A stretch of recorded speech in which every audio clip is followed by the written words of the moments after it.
Hey everyone, it's time to read some more Dragon Age Origins. Let's go ahead and get some more codex read. So it's been a while, so let's see what we have. We probably have tons of new information here. Oh, we have new controls, really? Inventory overlord. Overload, okay, but we don't need to read that. Alright, so let's start. So we have a new note somewhere here. Correspondence Interruptus. A collection of embarrassing personal communications between the spoiled wealthy and the objects of obsession. My darling Reginald, I burn for you, and because of you. Please use the enclosed tincture if our love is to endure. Oh, sorry. Oh, STDs. Not good. You are filthy, a beast. Such depravity I have never been forced to suffer.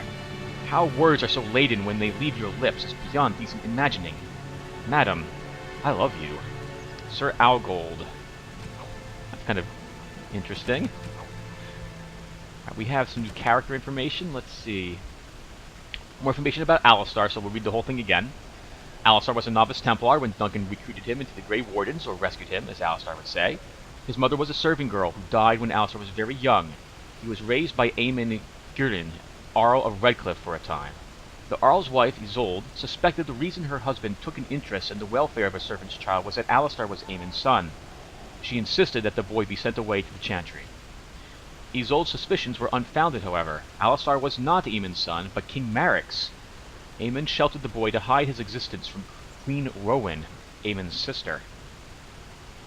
We have Connor Gyrden. I feel like I'm sleeping, but I guess I'm not. While most of the bands and Arls of Ferelden cart their children with them to the Landsmeet in interest of eventually marrying them off, Connor has spent his entire life at Redcliffe, and it's hardly surprising. The child possessed the gift of magic. By law, he should have been taken to the Circle of Magi at the first sign, abdicating his claim to Redcliffe. Instead, the boy was kept out of public view and his magic hushed up, with disastrous results. All mages are beacons that attract the attention of Fade's spirits. Because of this, they are trained and tested by the Circle to ensure that they can withstand attacks from malevolent Fade creatures that seek entry into the waking world. Untrained Connor drew the attention of a powerful demon that tore the veil asunder. Arlessa Isolde. For the one who delivers the sacred ashes of Our Lady will have the esteem of Redcliffe and all the riches it is in my power to grant. The Arling of Redcliffe was a source of constant trouble for the Emperor Revile during the occupation. It is rumored that since each new report sent the Emperor into a fit of violent rage, his court had taken to poisoning messengers before they could deliver their accounts. Isolde's family was the 10th to be given the difficult task of governing Redcliffe, and since most of the previous Arls had either been murdered in their bands or beheaded by the Emperor, they did not approach the job with a great deal of enthusiasm. Isolde met Aemon, not realizing he was the rightful heir to her father's domain, and quickly became smitten with him for being part of the resistance. Never mind that it was her family he was resisting. Perhaps a bit too romantic for her own good, she insisted upon staying behind with Aemon when the rest of her family was driven out. Oh wow, good for her! She's very brave. Culture and history. Thedas calendar. For most good folk, the details of our calendar have little purpose. It is useful only for telling them when the summer day festival will be held, when the snows are expected to begin, and when the harvest must be complete. The naming of the years are a matter for historians and taxmen, and few if pressed could even tell you the reason that our current age is named after dragons. It is 930 Dragon Age, the 30th year of the 9th age since the crowning of the Chantry's first divine. Each age is exactly 100 years, and the next age's name is chosen in the 99th year. The scholars in Val Royeaux advise the Chantry of portents seen in that 99th year, and Chantry authorities pore over the research for months before the divine announces the name of the eminent age. The name is said to be an omen of what is to come, of what the people of Thedas will face for the next 100 years. The current age was not meant to be the Dragon Age. Throughout the last months of the Blessed Age, the Chantry was preparing to declare the Sun Age, named for the symbol of the Orlesian Empire, which at that time sprawled over much of the south of Thedas and controlled both Ferelden and what is now Navarra. It was to be a celebration of Orlesian imperial glory. But as the rebellion in Ferelden reached a head, and the Battle of the River Dane was about to begin, a peculiar event occurred, a rampage, the rising of the dreaded High Dragon. Dragons have been thought practically extinct since the days of the Navarian dragon hunts, and they say that to see this great beast rise from the frostbacks was both majestic and terrifying. As the rampage began and the High Dragon decimated the countryside in its search for food, the elderly divine Faustine II abruptly declared the Dragon Age. Some say the divine was declaring support for Olay in the battle against Ferelden, since the dragon is the element of the Darfeo family, heraldry of the King Magrin, and so-called usurper king of Ferelden. Be that as it may, the High Dragon's rampage turned toward the Elysian side of the Frostback Mountains, killing hundreds and sending thousands more fleeing to the northern coast. The Ferelden rebels won the battle of the River Dane, ultimately securing their independence. Many thus think that the Dragon Age will come to represent a time of violent and dramatic change for all of Thedas. It remains to be seen. From the Studious Theologian by Brother Gedavinti, Chantry Scholar, 925 Dragon.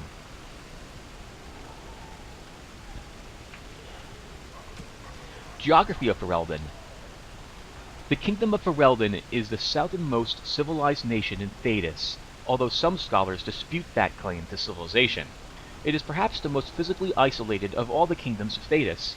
To the east is the Amarithian Ocean, to the north the Waking Sea, and to the south the Kokari Wilds, which in the summer months are a vast peat bog, and in the winter become a treacherous labyrinth of iced-over waterways. Sounds a lot like the swamp near me. The Frostback Mountains guard the western border, and only a narrow plain between the mountains and the sea allows travel between Ferelden and Orlais. Most of the land in the central portion of the kingdom, called the Banorn, is open plains. These are crossed by the remnants of the ancient Tevinter highway that once connected Varoyu with Ostagar on the edge of the Kokari Wilds. The western part of Ferelden is dominated by Lake Kalanhad, a huge caldera filled with the runoff of the glaciers from the nearby mountains. Lake Kalanhad is home to the famed Fortress of Redcliffe, as well as the Circle Tower, which houses Ferelden's Circle of Magi.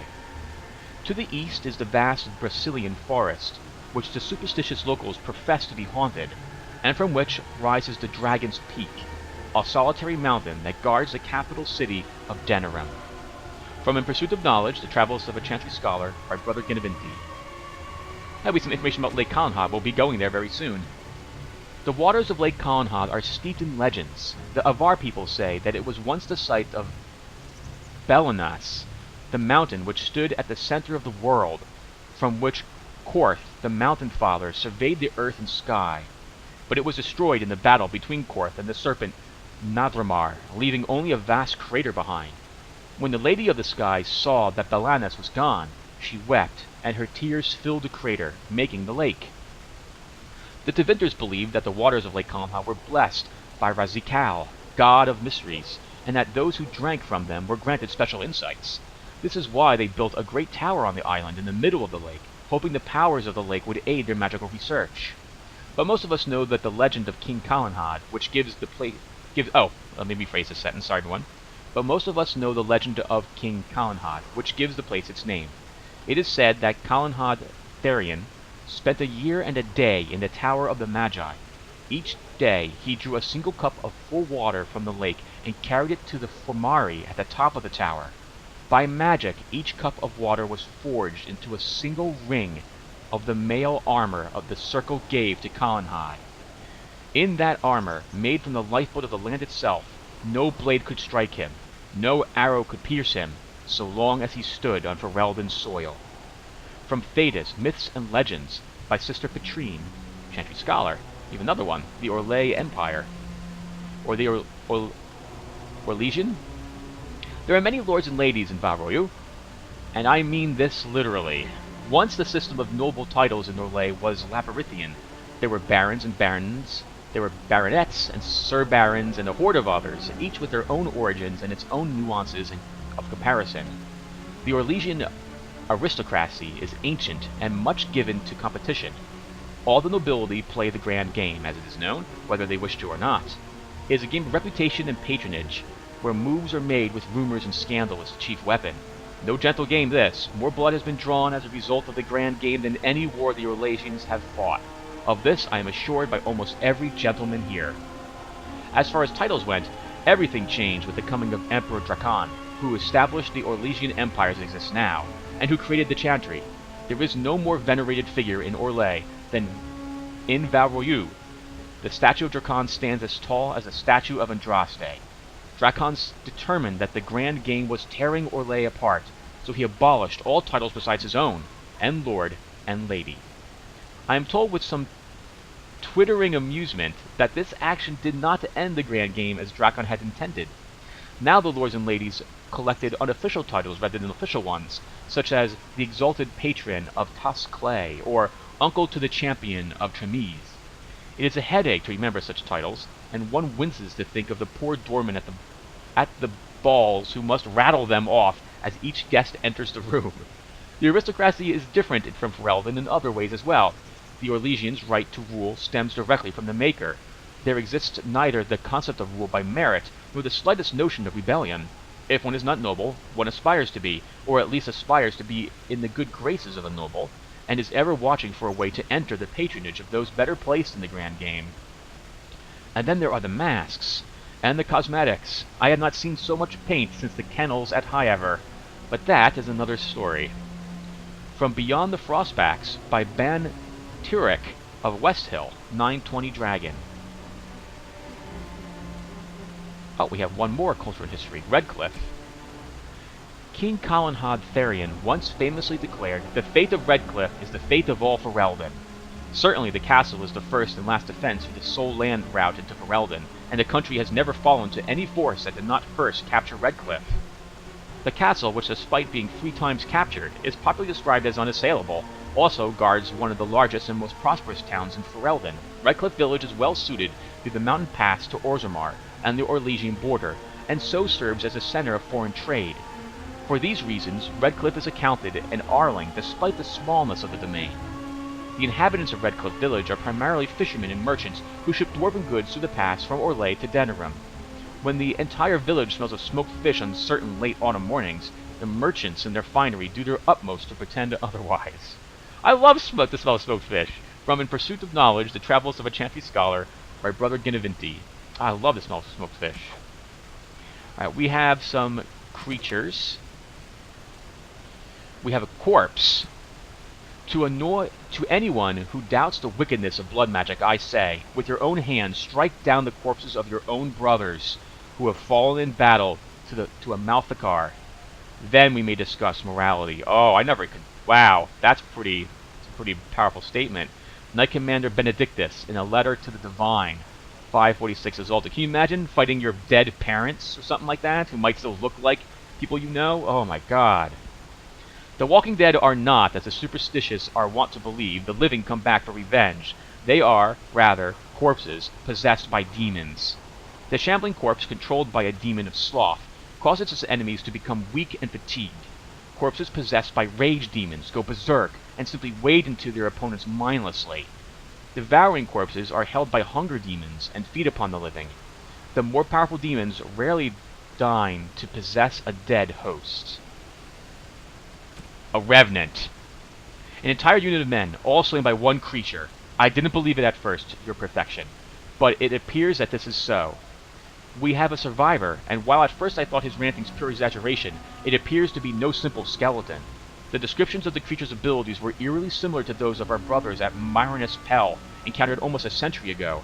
Men pulled through the air to skewer themselves on the creature's blade, and attacked so quick it was able to assault multiple opponents at once. Know your perfection. What we have here is indeed a revenant, and nothing less. From a letter to Divine Amara III, 571 Exalted. A revenant is a corpse possessed by a demon of pride or of desire, making it almost the most powerful possessed opponents that one can face.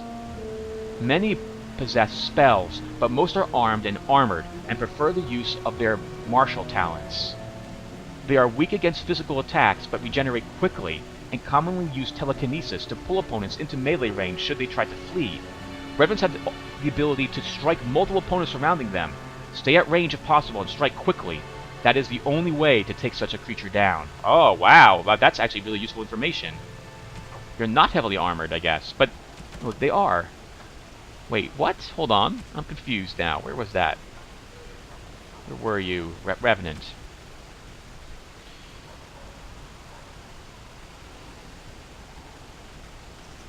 Most are armed and armored, but prefer use of their martial talents.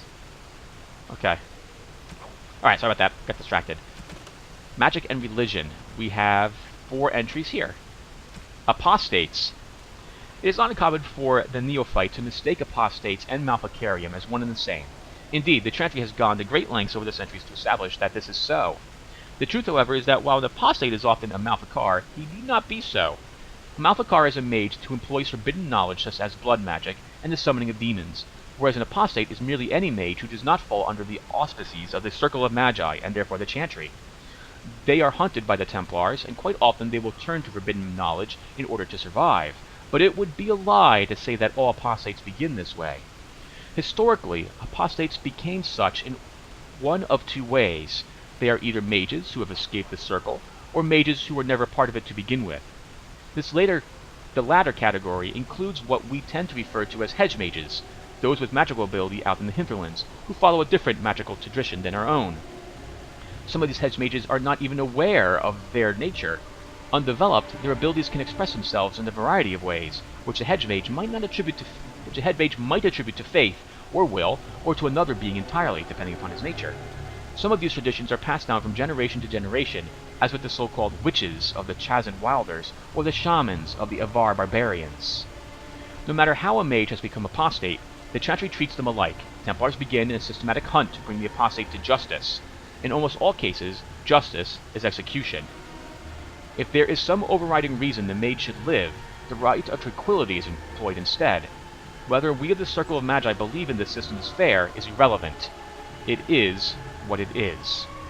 From Patterns Within Form, by Halden, First Enchanter of Starkhaven, 880 Blessed. The Commandments of the Maker. These truths the Maker has revealed to me. As there is but one world, one life, one death, there is but one God, and He is our Maker. They are sinners who have given their love to false gods. Magic exists to serve man, and never to rule over him. Foul and corrupt are they who have taken his gift and turned it against his children. They shall be named Malficar, accursed ones.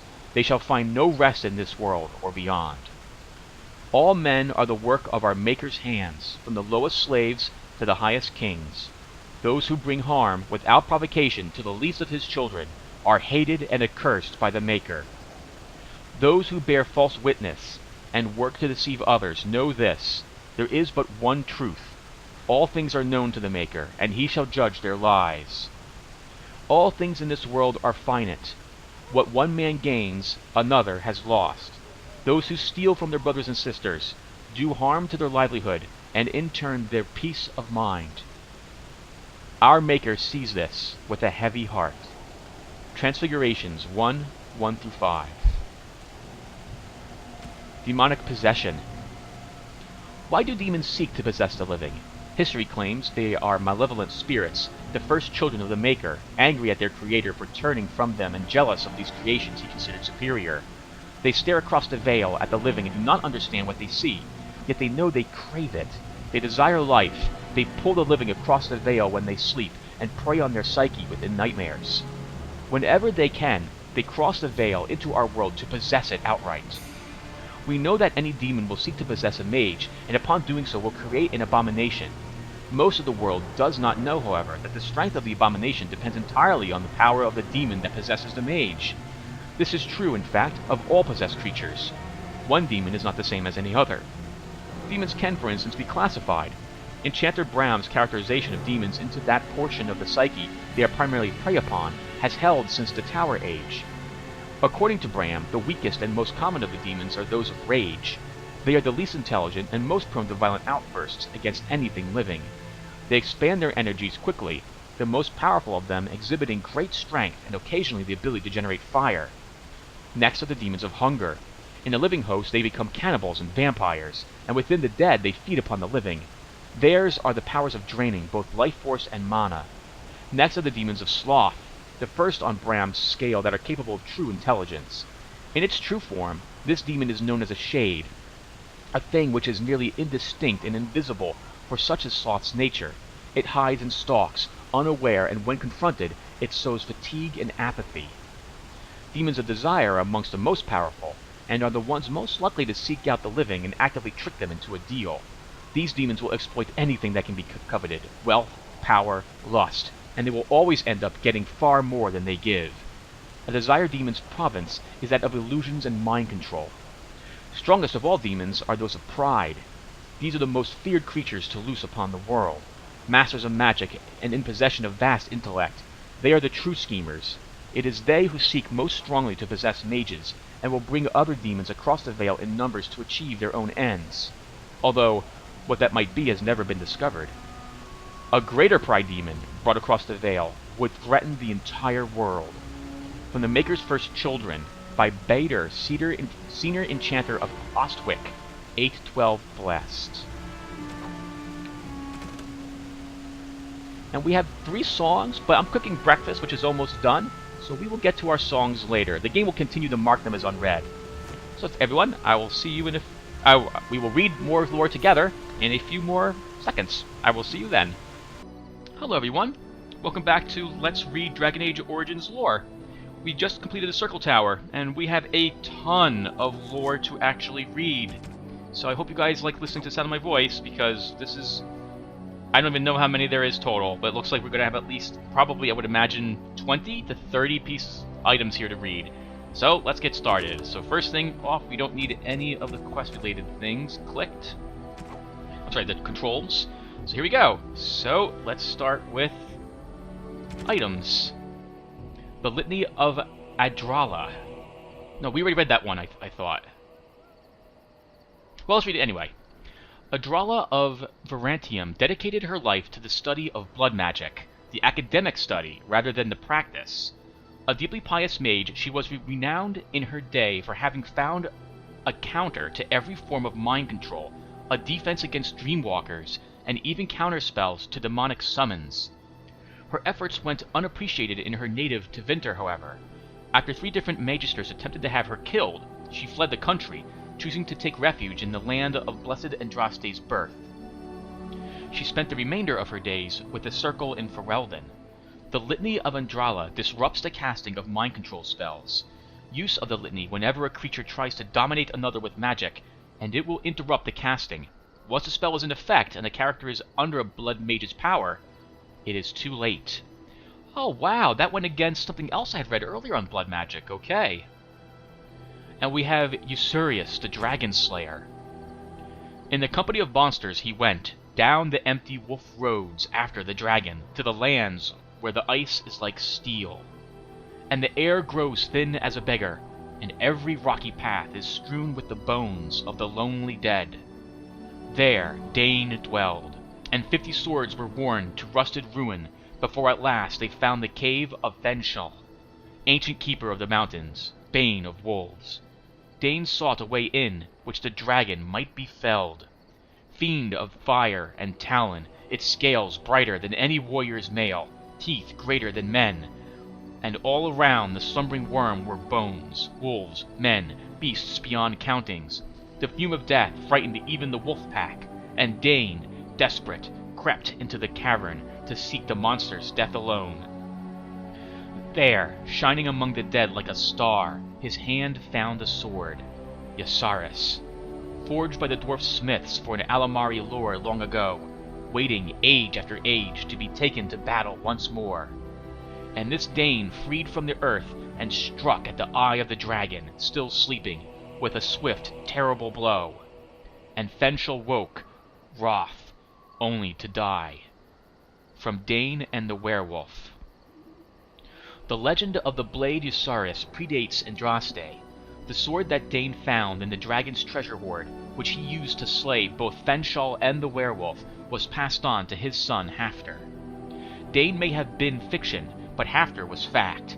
In 140 Divine, he led the Alamari tribes against darkspawn that flooded into Ferelden Valley from the Dwarven lands. He not only drove back the horde, he also then defeated the combined forces of the Avars and Chasnid, who hoped to take advantage of the chaos. His victories earned him such respect from the tribes he was named the first Tyrn. After years of ruling the valley in peace, it is said that Hafthor left Ferelden, sailing into the unknown east of the Amarithian Ocean, with the blade still in hand, never to be seen again. Let's go to read books and songs. Aveline, Knight of Orlais. Aveline was born to an Orlesian farmer near the city of Halamshirol in the early half of the Storm Age. She was a large and ugly baby, and her father had hoped for a boy. Not wanting another mouth to feed, the farmer left Aveline in the woods to die from exposure. But a traveling band of Dalish elves came upon the crying child. The elves took her into their clan and raised her as their own. They taught her archery, dueling, and survival skills. When she came of age, she was larger and stronger than most women, let alone elven women. Her adoptive parents knew that she was a fine warrior, so they encouraged her to enter a human tournament in nearby Montesmard. But women were not permitted to join the knighthood in Orlais, nor to compete in the tournament, so Aveline joined the tournament as a man. Her clan forged a suit of armor with a full helm and gave her an ironbark sword of the finest quality. Aveline entered the competition claiming to be a knight of Antiva. She refused to doff her helmet, even during the archery competition, and sure enough, Aveline bested many other knights until, in the grand melee, she came upon Kaliva, a knight who served the emperor and was considered the finest in the land. Kaliva was determined not to be beaten, and struck swiftly and strongly. As Aveline matched each of his blows, Kavila grew ever more frustrated. Finally, in desperation, he tripped Aveline and threw her onto the ground. The blow knocked her helm from her head, and Kavila was shamed. He called to have the competition declared invalid, but the crowd booed and jeered. In anger, Kavila turned and slew Aveline as she lay helpless. The son of the emperor, Pris Falin of Thayan, was also present at the tourney. He too had been beaten by Aveline, but he recognized her skill and bravery and was saddened by the injustice of her death. Upon rising to the emperor's seat in 744 Storm, Freyan abolished the law that disallowed women from joining the Orlesian knighthood and posthumously knighted Aveline. Although women in Orlesian knighthood are still a rarity today, all those who do become knights revere Sir Aveline as their patron. Aveline, Knight of Orlais, by Lord Frankius, Magny, 8-4 Blessed. Cautionary tales for the adventurous.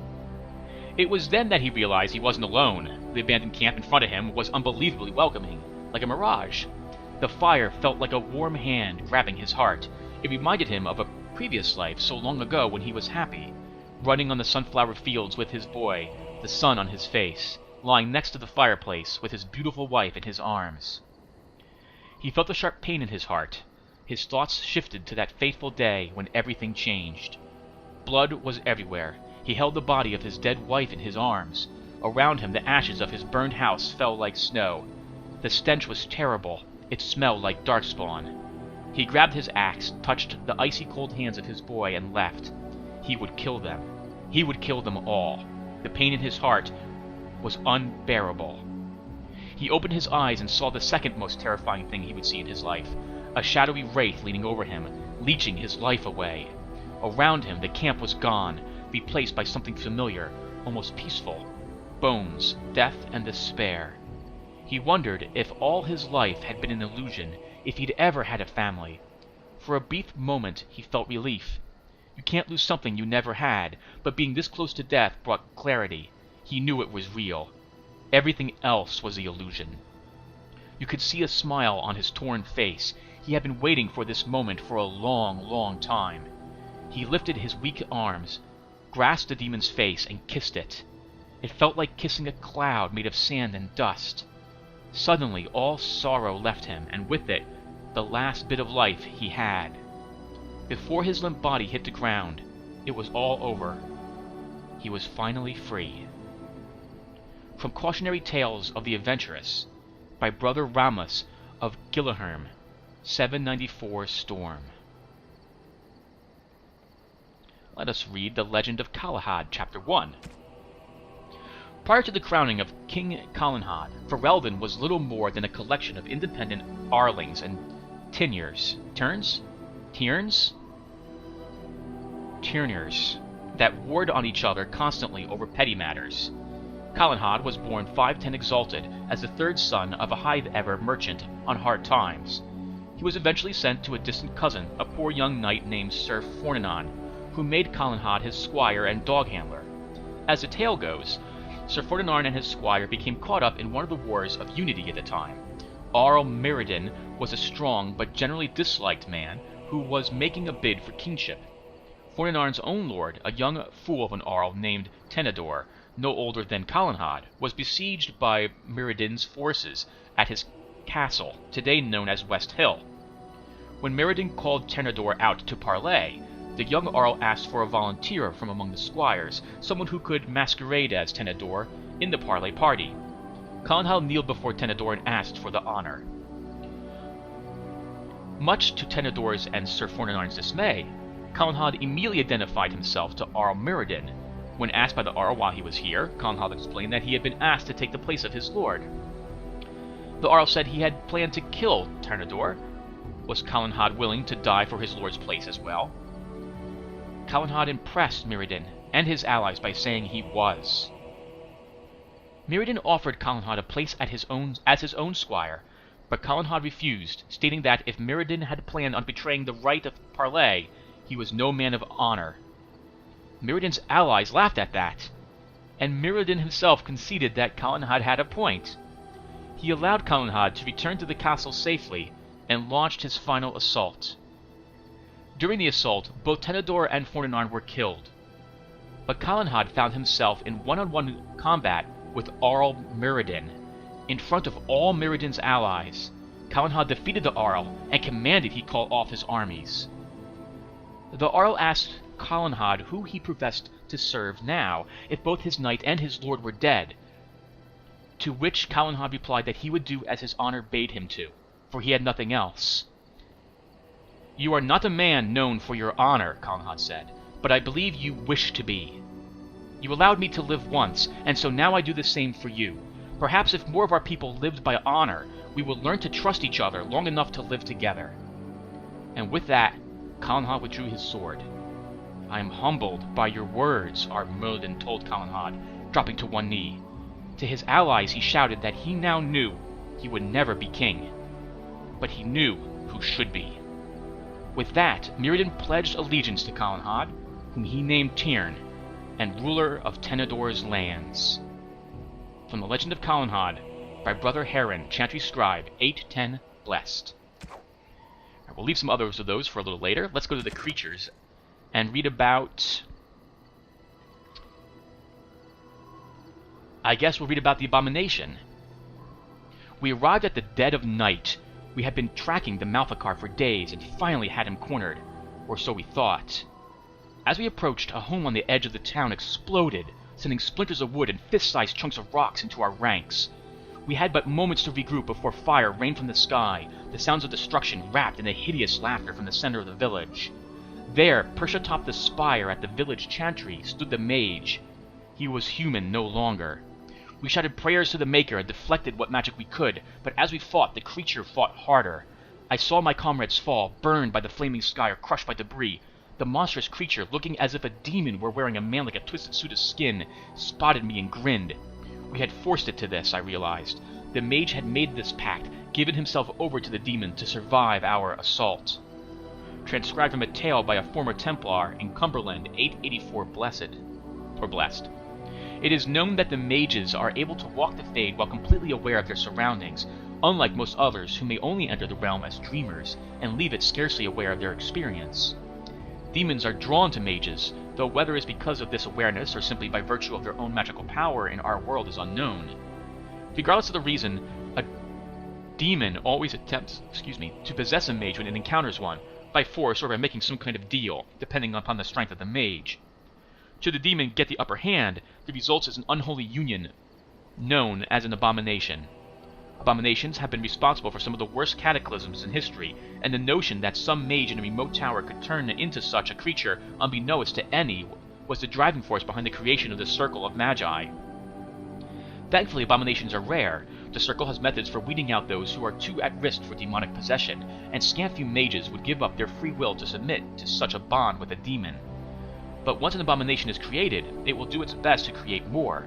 Considering that entire squads of Templars have been known to fall at the hands of a single abomination, it is not surprising that the Chantry takes its business of the Circle of Magi very serious indeed. Now where's the rat? Where's that rat? Here it is. What are you, mad? Even the most giant of rats isn't going to present that much of a problem to anyone larger than a cat.